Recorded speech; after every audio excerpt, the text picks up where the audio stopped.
Hey guys, Travis Fulton here. Welcome back into my studio here in Ponte Vedra, Florida. Hope everyone is having a great late fall, early winter. It's about 70 degrees here today in Ponte Vedra, so this is why we live in Florida, I guess. This time of year, you know, people play a lot of golf in November, December, January, February. Of course, the snowbirds coming down here. So this is our busy time of season, and I've been teaching a lot in the studio here. I've been busy, and it's been fun, you know, to kind of, you know, get back into this studio, and I feel almost a little bit re-motivated again in teaching the game to the masses of people and doing it often throughout the day or throughout the week. And so I've been busy, and I was thinking really, you know, much through this month and even last month about a lot of the patterns that I'm seeing. And today I want to share a few things that I see a lot in this studio and online lessons that I do through the Skills app, but patterns that I see a lot in amateur golfers. And I'm going to show you one or two things with each part of the game. And I think that's where really, I think my expertise and probably strengths is working with that amateur golfer and showing them what they need to do to improve their skill set, right? Whether it's with their putter, whether it's with their short game, whether it's with their full swing. What do they need to do? What are the patterns that I see from the average player, male, female, coming in here, people who have jobs, people who have kids, people who have other things that they do, time is limited. So how do I get better at the game of golf? And I think that's where, you know, my niche has really come to fruition over the last 25 years. So I want to talk about some of those common patterns, in particular what I've seen over the last, let's say, month, 4 to 6 weeks, somewhere in there. I'm going to start with the putter. This is the new Lab Golf Oz 1. This is the putter that Adam Scott helped design for Lab Golf. And you guys know how I feel about Lab Golf. I've been following them for the last 2 years and just looking at their product and just how players just putt better when they go to their product. I think it's fantastic. Line angle technology, it makes complete sense to me. I've got their full line in here. I see people coming in here, getting fitted for the putters and putt exceptionally well. I really like this new Oz 1. It's a little different look. It's kind of the design, I don't know, if I had to kind of pick a design that I think Adam Scott would pick, this is pretty close to what I think he would do with a mallet type of putter, which has a little different insert in it. And what I like about it is it has some variation in the lie angle, or in the shaft lean as well. This has about 2 degrees of shaft lean, and I like this putter a lot with this amount of shaft lean.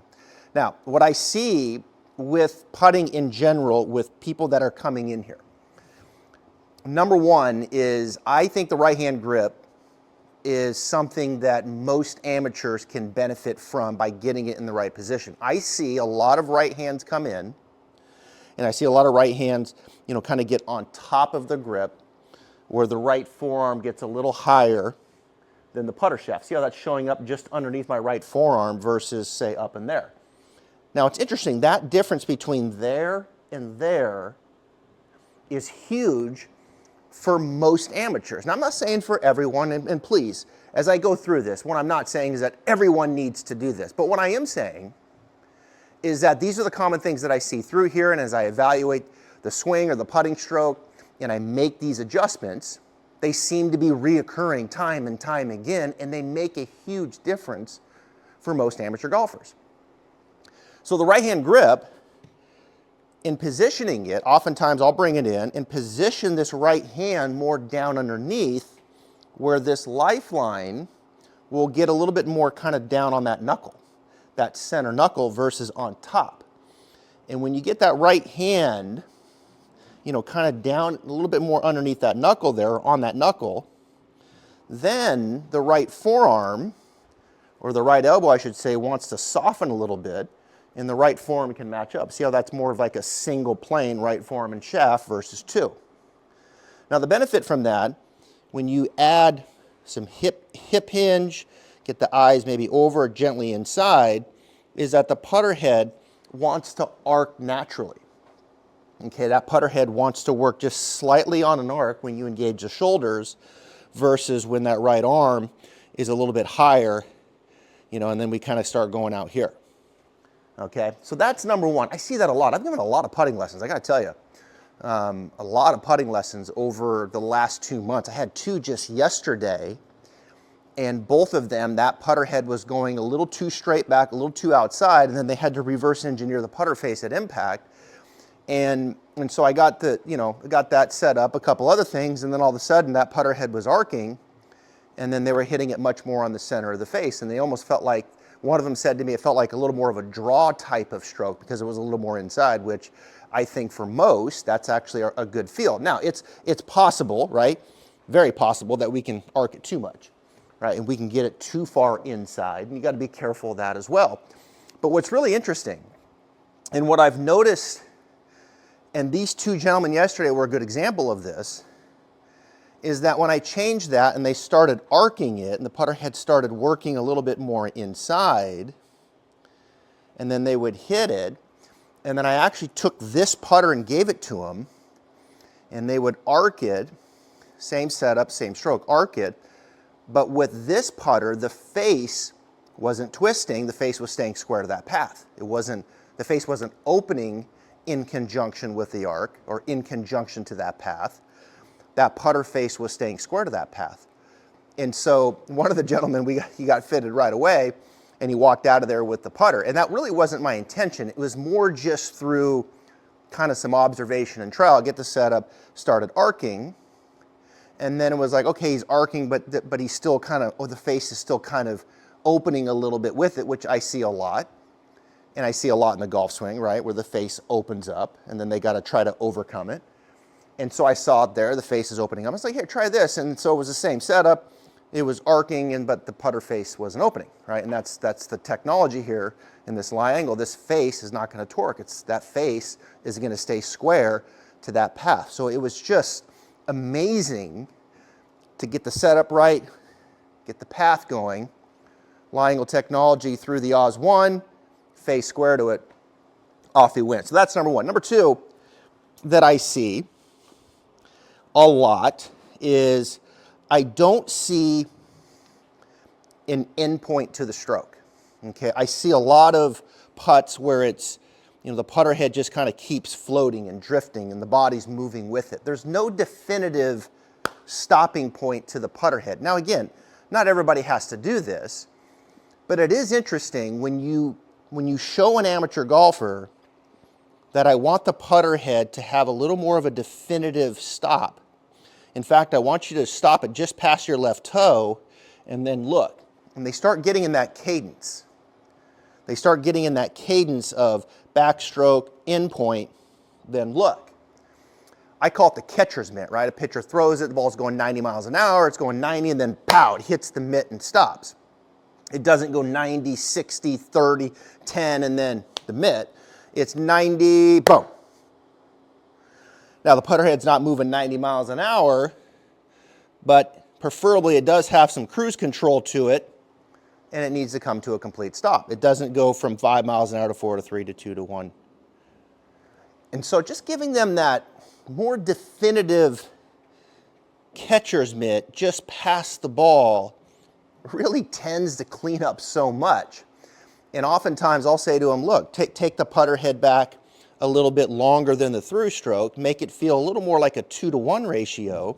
And so when you give them that even further context with that more definitive catcher's mitt endpoint, it's amazing how things start to come into place. The speed of the putter head starts to smooth out. They catch it more in the center of the face. The ball doesn't roam around as much. And so again, these are some of the things, amateur players that come in here, the common patterns and tendencies that I see, and you start to clean up and they start to get better. So that's it on putting. Now, let's go to the short game for a minute. And when you go to the short game, let me grab this club. A lot of talk about short game, the steepness versus the shallowness. of it. I'm not going to get too far into the weeds of that. But what I am going to get into is a little bit about the setup and a couple of things that I see with the setup. Number one, let's just talk in a little bump and run here for a second, where I'm just trying to hit this little bump and run shot just off the green onto the front and running. One of the things that I'm always correcting there is two things. One is I'm always encouraging players to get closer to it, get the shaft more upright. And the second thing is to take out some of the side bend that they may have in the full swing. And you think about the full swing, you have a little side bend here. And as we start getting into short game and in putting, I like the idea of taking this and leveling it out. And if anything, feeling a little bit where the left shoulder is lower and maybe a little open. And when they do that with the weight slightly left, it gets that sternum to be slightly in front of the ball. And so upright, managing the side bend with the weight left makes a huge difference. Now, shaft angle can vary. I like to have a little bit of shaft lean. I'm certainly not going to get crazy with it, but I'm okay with the shaft leaning to the left pocket, and then from there, off you go. And so those are a couple things that I see with the short game that really helps that point of contact. Now, as you go to that little bigger swing, and we start getting into that greenside pitch, you might back off of that really upright nature here. I mean, it's okay to be upright here as well. And I certainly wouldn't get too crazy, but you can back off that a little. And the biggest thing here now is we've got to get this club head working up and out in front of you.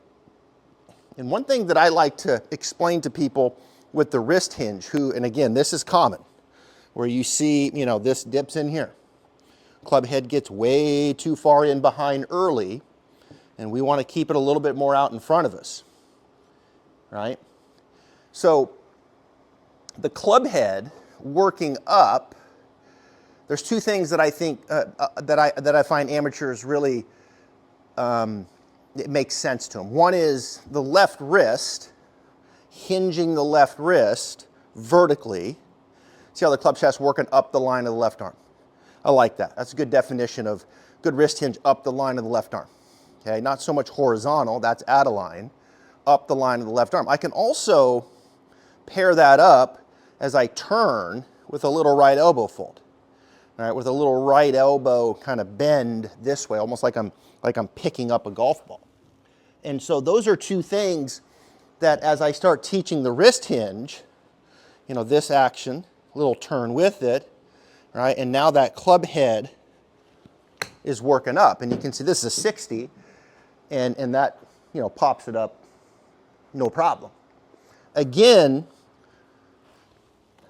on this shot, I would say I'm constantly coaching up a little left bend and maybe a little open in the shoulders to get that sternum a little bit ahead of it, weight left, and then off you go. Okay, so those are a couple of the things that I see. And of course, the last thing I'll finish with here in short game before we get to the full swing is coming through is letting not only the chest turn, but letting the eyes swivel too. I see so many coming into the studio where it's here, and we're just trying to hang out here. And oftentimes when I coach this up with people, I'll get them to lead the chest and the shoulders with the eyes. Let the eyes swivel, let the head rotate with the chest. And it's amazing how, on top of it, that helps keep the low point forward, get the club head out of the ground to that little post-impact finish. So that's a few things there. Now, let's go to the full swing. If you're like most golfers, you blame yourself when you miss a short putt. So after you hold back the urge to throw your putter in the lake, don't do that. You try to fix your putting stroke. But how long does that last? 1 week, one round, one hole? There's a company called Lab Golf that doesn't think you should be blaming yourself. That's because all putters have this thing called torque, which means the putter face is trying to twist during the stroke, so you grip it like a snake. What Lab Golf did is they figured out how to make putters with no torque. They call it lie angle balance, and you have to feel it to believe it. I did. The Lab Golf putter, you don't have to use a funny putting grip to try to keep the face square.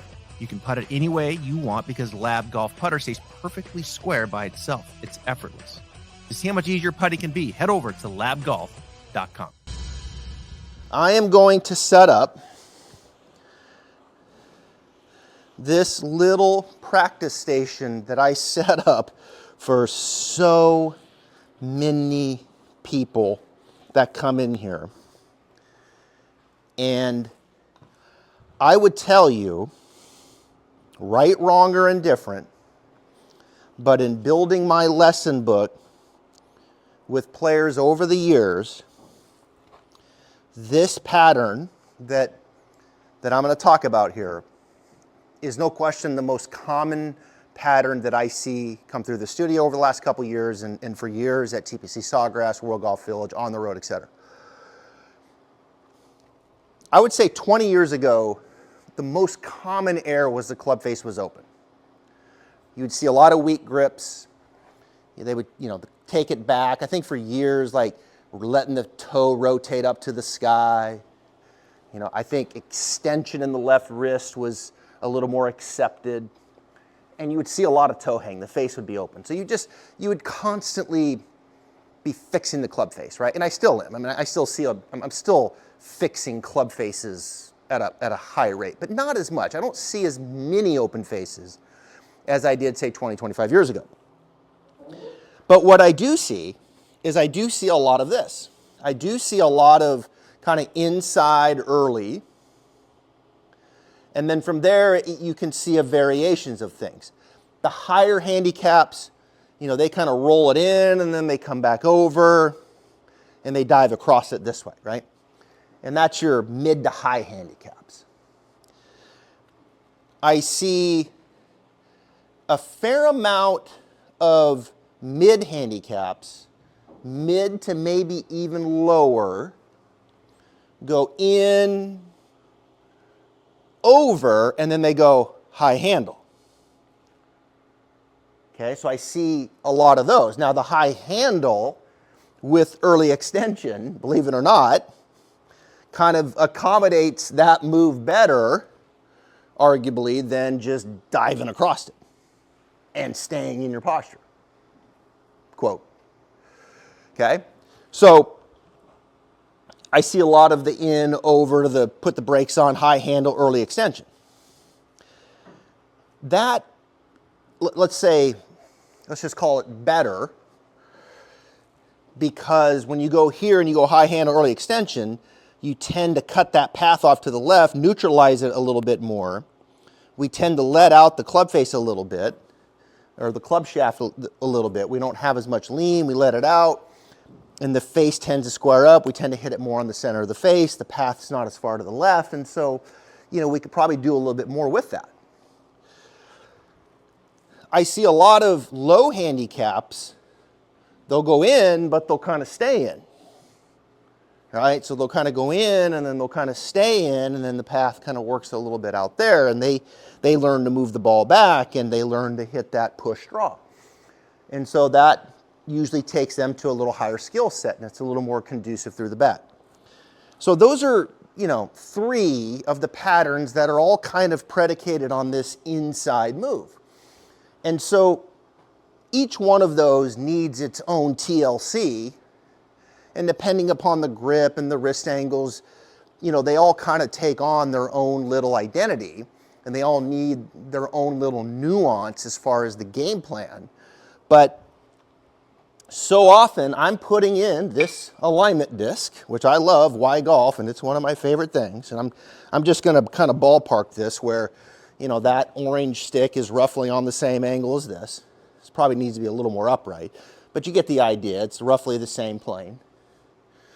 And then, what I'm just constantly getting people to do, much like that short game shot, is work the club head a little more up and a little bit more out in front of them. And they feel like the club's out there. They feel like Matthew Wolff, because they're so used to in here. And so just giving that visual of the club head working up this top side, okay, is a huge thing. And it changes now from here how the body can turn, how the left forearm and the shaft can rotate, how the club is going to be positioned to the top, how much depth they're going to have. It. All these little things up here can start to evolve and change for the better, predicated on this. One of the biggest advantages that I see, especially as we get older, is that when I get that older gentleman in here who sucks the club head inside, you know what they quit doing? They quit turning, right? So they go in and they just don't turn. And so when they learn to keep it a little more here, well, now I can get in there and start lengthening him out, start turning the right hip more up and back, start getting a bit of a change of knee flex, let the spine start to extend a little bit. All of a sudden, the turn becomes more dynamic. And now the left arm starts to work a little bit more around them. And it really shapes things nicely. So often, I am here, better turn, get the wrist angles right, and then from there, they can start working it back down a little from the inside the right way. And so as we develop, we put this here. That's the target line.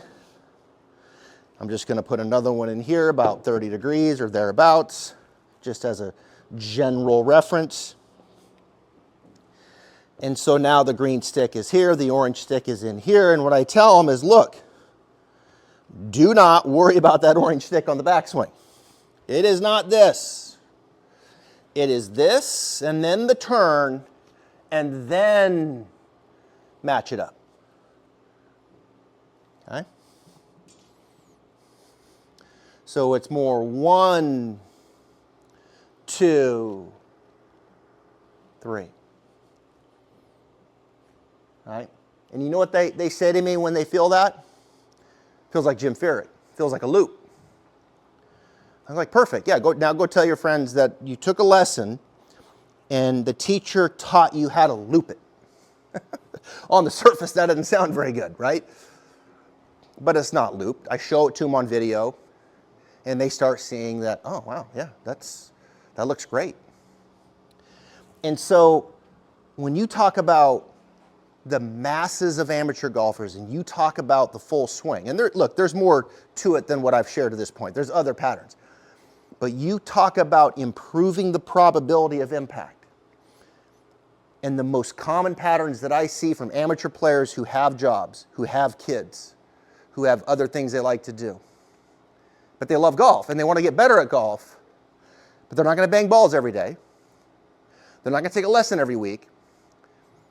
But they want good info and they want it in the right order. And they want to elevate their ceiling.